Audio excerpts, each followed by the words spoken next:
प्रिय भाई पूछे हैं, परिवार में रहते हुए कैसे आत्मबोध हो, कैसे स्वयं का बोध हो। परिवार छोड़ देने से आत्मज्ञान नहीं होता है। परिवार को त्याग देने से आत्मज्ञान नहीं होता है।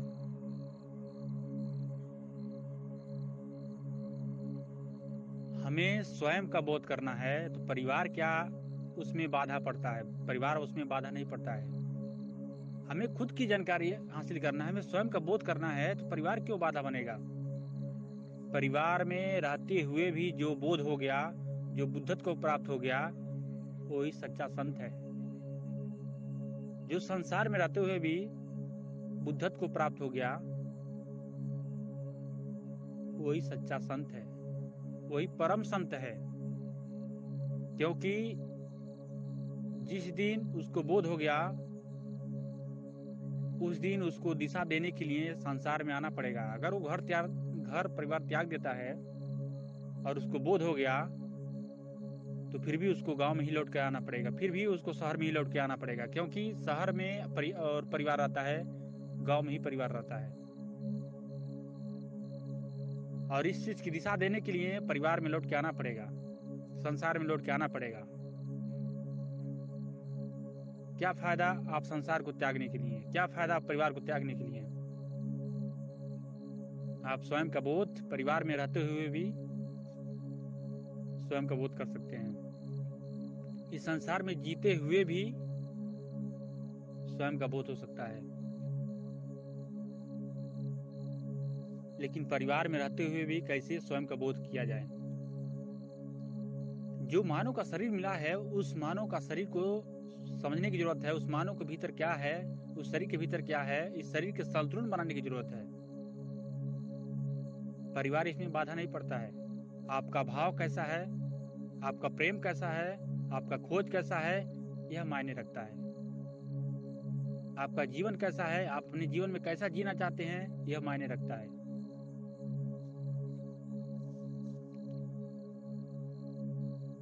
जिस दिन परिवार में रहते हुए भी भाव और समर्पण आपका प्रगाढ़ हो गया स्वयं के प्रति, अपनी खोज के प्रति, उसी दिन आपका यात्रा, आपका बोध बहुत ही कम समय में होगा। आपका यात्रा बहुत ही प्रगाढ़ चलेगा। आप अपने गंतव्य तक बहुत ही प्रगाढ़ से जाएंगे, आप अपने गंतव्य तक पहुंच जाएंगे। परिवार आपके लिए बाधा नहीं पड़ता है, परिवार आपके लिए बाधा नहीं है।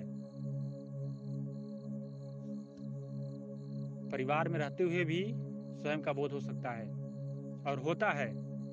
जितने महापुरुषों, जितने संत थे, अगर वो परिवार में रहें और परिवार को छोड़ के चले गए, फिर भी उनको परिवार में लौटना पड़ा। अगर बुद्ध अपने परिवार को छोड़ के चले गए, लेकिन जैसे ही बोध हुआ उनको बताने के लिए समाज में आना पड़ा।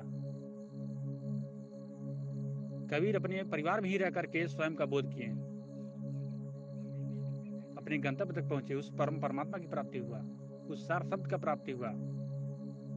परिवार में रहते हुए भी उस परम गंतव्य तक प्राप्त हो सकता है, परम पद प्राप्त हो सकता है, स्वयं का बोध हो सकता है। लेकिन चलने की जरूरत है, स्थिर होने की जरूरत है, ठहरने की जरूरत है। जो अपने जीवन में ठहरा,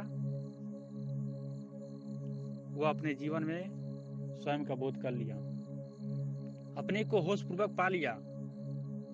जो आत्मा और परमात्मा में जो जुड़ाव है, उस जुड़ाव को समझ लिया, उस संबंध को समझ लिया, उस प्रेम को समझ लिया।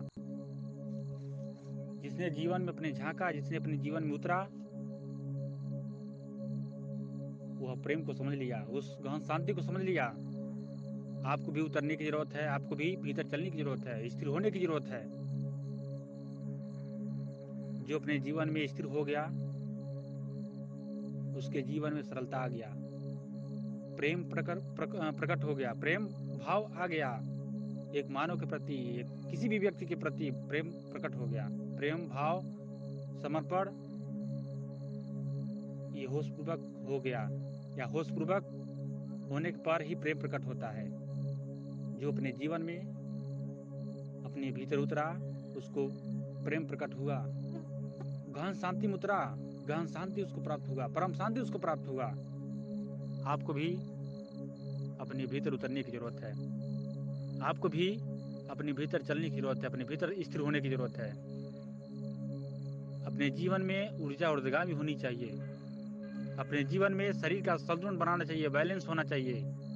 दाएं और बाएं का जो बैलेंस है वो बैलेंस बराबर होना चाहिए, तभी सुषुम्ना नाड़ी ऊर्ध्वगामी होती है, उस रास्ते ऊर्जा ऊर्ध्वगामी होती है, तभी वो संत बनता है। उसके जीवन में सरलता आनी चाहिए, सहजता आनी चाहिए। परिवार में रहते हुए भी स्वयं का बोध हो सकता है, परम बोध हो सकता है, अपने गंतव्य तक पहुंच सकता है, स्वयं का बोध हो सकता है। जिसने उतरा अपने जीवन में वो परम प्राप्ति हो गया, परम का परमात्मा हो गया। जो आपके भीतर वो ब्रह्म है, जो परमात्मा है, उस सबका बोध हुआ। अपने भीतर उतरने की जरूरत है, अपने भीतर चलने की जरूरत है, भाव समर्पण बढ़ाने की जरूरत है, भाव समर्पण करने की जरूरत है, स्वयं में स्थिर होने की जरूरत है।